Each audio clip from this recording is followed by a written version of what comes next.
নমস্কার, আমি অঞ্জনার রান্নাঘরে সবাইকে স্বাগত।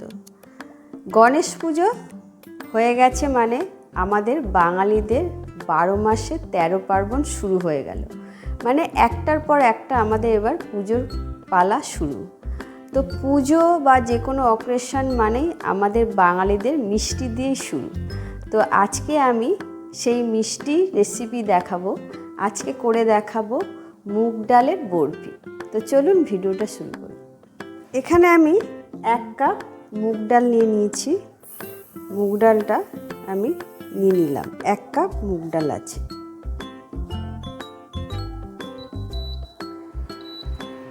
প্রথমে এখানে একটা সসপ্যান বসিয়ে নিয়েছি, দিয়ে দেব এখানে 1 গ্লাস, দিয়ে দিলাম এখানে 1 গ্লাস জল। আর এখানে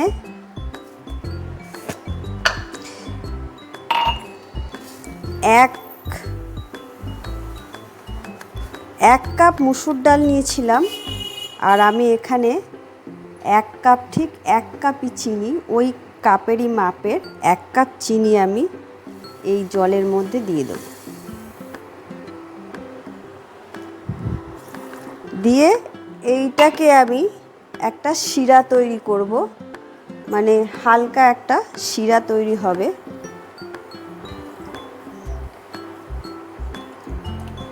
একটা শিরা তৈরি করে নেব। তো জলটা ফুটতে দিলাম।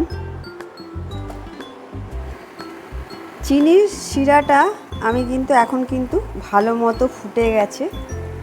তো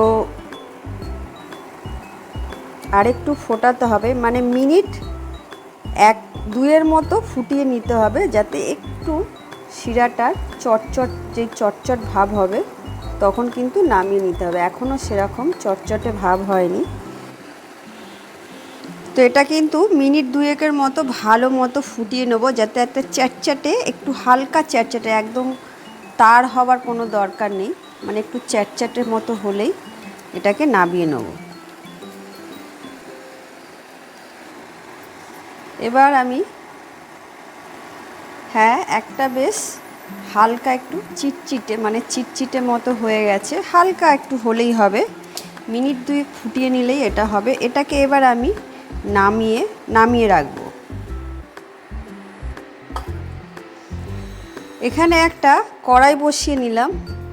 কড়াইয়ের মধ্যে আমি এই মুগ ডালটা, যে 1 কাপ পুরো মুগ ডালটা নিয়েছিলাম, সেই ডালটা একটু ভেজে নেব।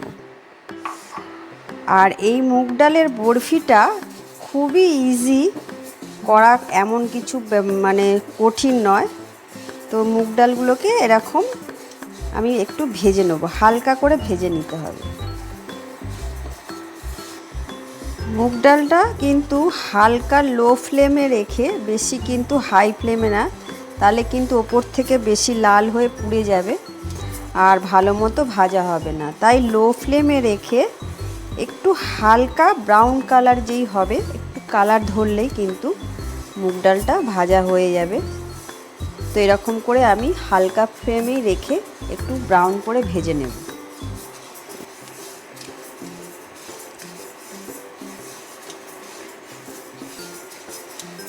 ভাজা হয়ে গেছে হালকা, এবার কিন্তু কালার চলে এসছে ডালটার মধ্যে।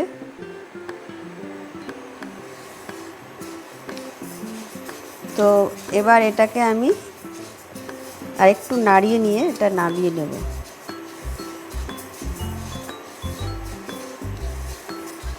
এবার দেখতেই পাচ্ছেন ডালগুলো কিন্তু কালার চেঞ্জ হয়ে গেছে, হালকা ব্রাউন ব্রাউন কালার হয়ে গেছে।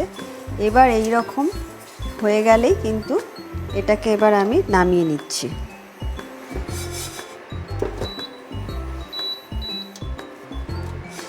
একটা পাত্রে ঢেলে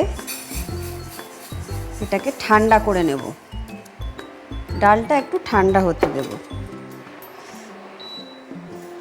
এই ডালটা ঠান্ডা হয়ে গেলে ডালটাকে আমি মিক্সিতে গুঁড়ো করে নেব। এটা কিন্তু গুঁড়ো করে নিতে হবে।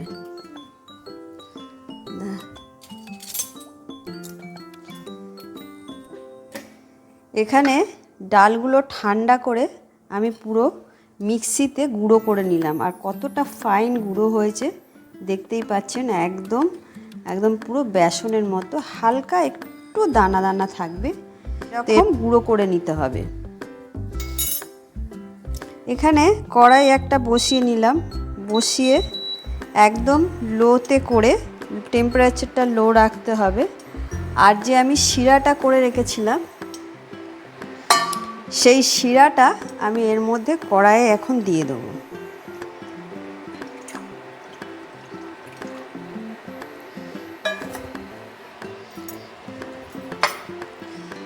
এবার এর মধ্যে আমি আস্তে আস্তে এই যে ডালের গুঁড়োটা, এটা কিন্তু আমি আস্তে আস্তে দিয়ে দেবো।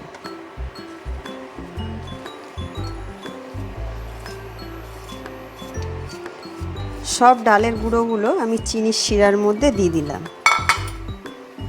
দিয়ে ভালো করে এটাকে চিনির শিরার সাথে মিশিয়ে নিতে হবে। আর একদম লো ফ্লেমে, যতটা লোতে রাখা যায় রেখে এটা কিন্তু মেশাতে হবে।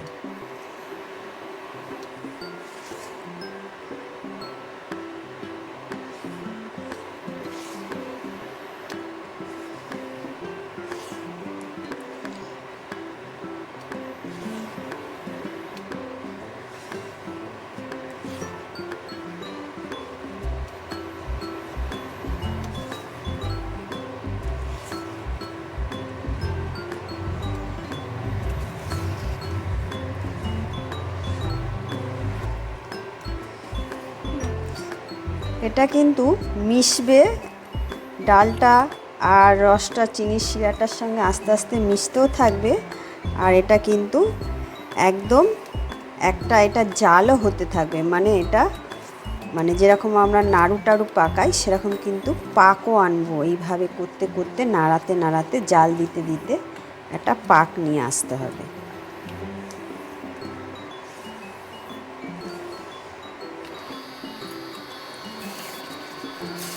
এরকম হালকা হালকা মানে ফুটবে নিচে এরকম আস্তে আস্তে, আর এইভাবে নাড়িয়ে যেতে হবে, কন্টিনিউ ফুটবে আর নাড়াতে হবে। মানে এর ফোঁটাটা টকবক করে ফুটবে না, কিন্তু নাড়াবেন যখন, তখন কিন্তু একটু চিরবির চিরবির করে ফুটতে থাকবে, যেহেতু এটা চিনি পুরো। তো এরকম নাড়িয়ে নাড়িয়ে ভালো করে এটার একটা আঠালো পাক মতো নিয়ে আসতে হবে। তো এর মধ্যে এখন আমি দিয়ে দিচ্ছি একটু ছোট এলাচের গুঁড়ো,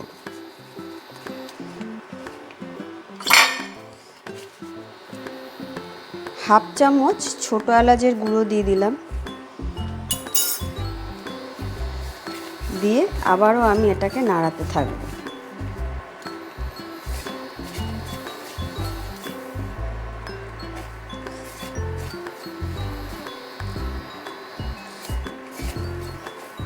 মিনিট 5 মতো কিন্তু ভালো করে এটা নাড়িয়ে নিতে হবে। তো আমি এরকম নাড়িয়ে নিচ্ছি, এটাকে আরেকটু আমি নাড়িয়ে নেব।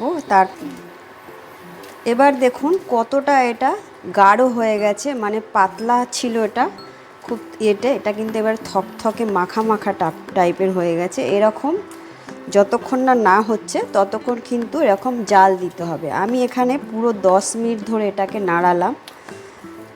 তো এরকম নাড়িয়ে যেতে হবে। এবার আমি এর মধ্যে ঠিক 1 বাটি, মানে 100 গ্রামের থেকে একটুখানি কম ঘি আছে, তো 100 গ্রামের কাছাকাছি একটু ঘি লাগবে। ঘিটা দিয়ে ভালো করে আমি এবার আবারও নাড়াতে থাকবো।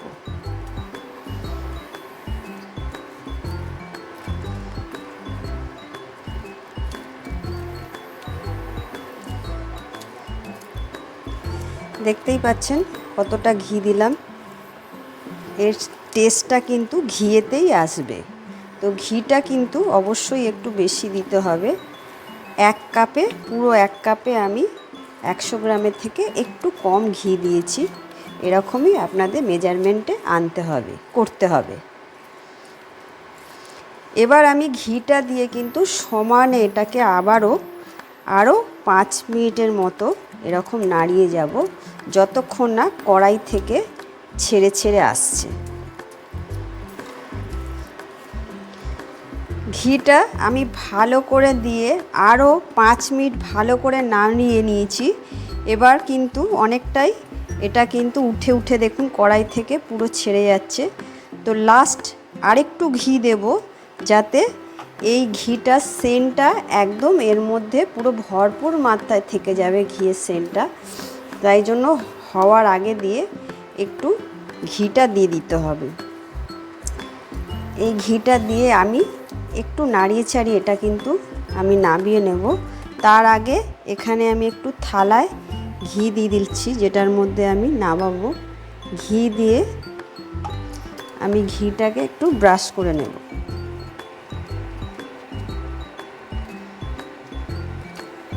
ভালো করে ঘি লাগিয়ে নিলাম। আর এর মধ্যে আমি কটা পেস্তা বাদাম ছড়িয়ে দিলাম।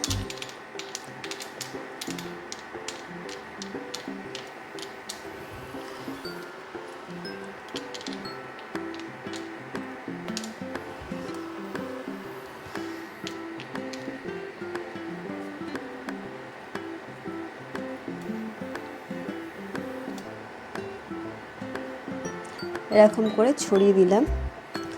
আর এটা কিন্তু ভালো করে এবার হয়ে গেছে। এটা কিন্তু আমি এর মধ্যে থালাটার মধ্যে ঢেলে দেব।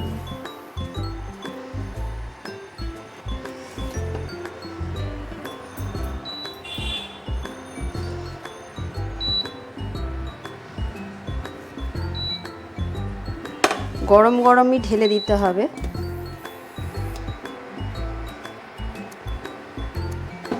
দিয়ে এটাকে এরকম করে একটু সেট করে নিতে হবে।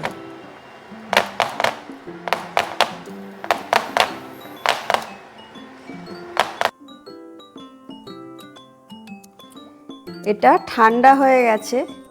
এবার এটাকে আমি প্রায় 1 ঘন্টা মতো রেখে দিয়েছিলাম ঠান্ডা করার জন্য। এবার এটাকে আমি এবার ঠান্ডা করে নিয়েছি, প্রায় 1 ঘন্টা লেগেছে ঠান্ডা হতে। এবার এটাকে আমি বরফি আকারে পিস করে নেব।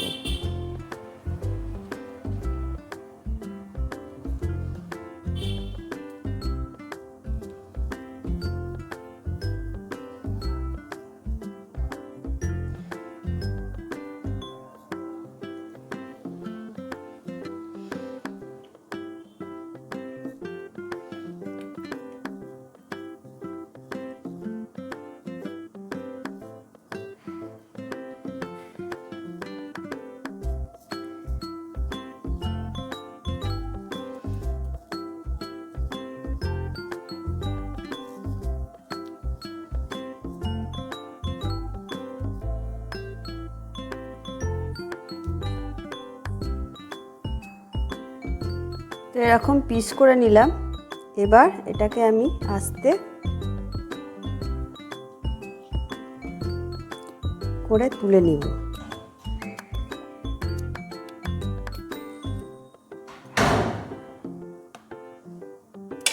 এটা একটু শেপ দিয়ে নিতে হবে, কারণ এটা জমতে আর একটু টাইম লাগতো।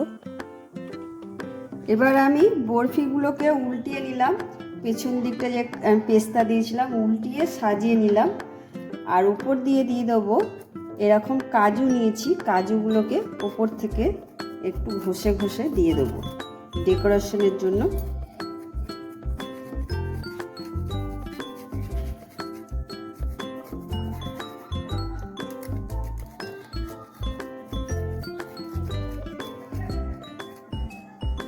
কাজু দিয়ে দিলাম, আর উপর থেকে একটু দিয়ে দেবো কেশর।